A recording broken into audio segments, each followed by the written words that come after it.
আসসালামু আলাইকুম, কেমন আছেন সবাই? আশা করি সবাই ভালো আছেন। আজকে আপনাদের জন্য নিয়ে এসেছি একটি মজাদার নুডলস রেসিপি। এই রেসিপিটি যদি আপনারা ট্রাই করেন তাহলে বাইরে কিনে আর নুডলস খেতে হবে না। বাহিরে নুডলসের থেকে শত শত গুণে মজাদার এই নুডলসটি। আপনারা একবার ট্রাই করেই দেখতে পারেন যে কত মজা। আর তার জন্য আমরা ফার্স্টে এখানে আলু আর পেঁপে গ্রেট করে নিয়েছি। আপনারা চাইলে কুচি কুচি করে কেটেও নিতে পারেন।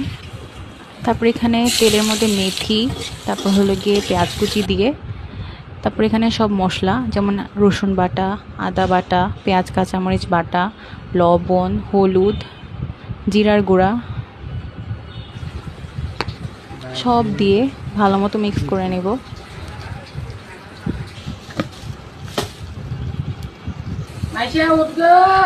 কাঁচামরিচ কুচিও দিয়ে দিব। তারপর এখানে আমরা কুচি করে কাটা মুরগির মাংস দিয়ে দিব। তারপর এগুলো যখন ব্রাউন হয়ে যাবে তখন আমরা এখানে ওই যে পেঁপে আর আলু যে গ্রেট করে রেখেছিলাম সেটা অ্যাড করে দিব। সেটা দিয়ে ভালো মতো নেড়ে চেড়ে একটু পানি দিয়ে ঢেকে রেখে দিব কিছুক্ষণ।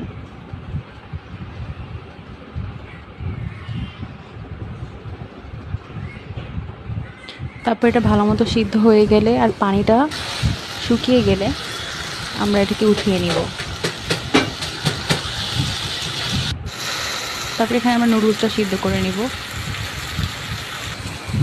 নুডলসটাতে আমি একটু তেল দিয়ে সিদ্ধ করেছি। তারপর এখানে আরেকটা কড়াইয়ে তেলের মধ্যে পেঁয়াজ কুচি দিয়ে দিব, টমেটো কুচি, মরিচ কুচি দিয়ে দিব।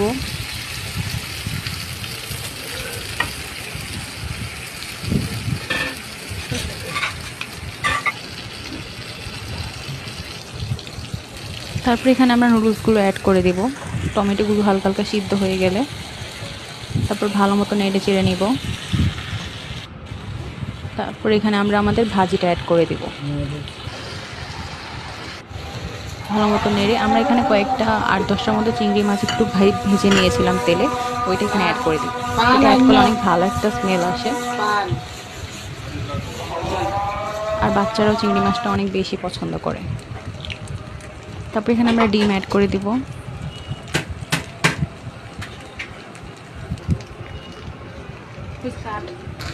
অসুবিধা কি? পুঁতির মাঝে চিংড়ি মাছের সাবারি সুদ্ধা ইয়ে দিয়ে না বাই ব্লেন্ডার করে।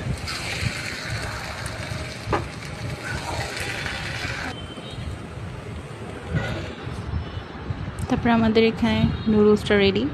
আমরা এটা ভালো মতো পরিবেশন করে নিয়েছি। আমি এখানে একটা সিদ্ধ ডিম উপরে দিয়ে নিয়েছি। ভিডিওটি ভালো লাগলে লাইক, কমেন্ট ও শেয়ার করবেন, আর পেজে নতুন হলে ফলো করে যাবেন। ধন্যবাদ।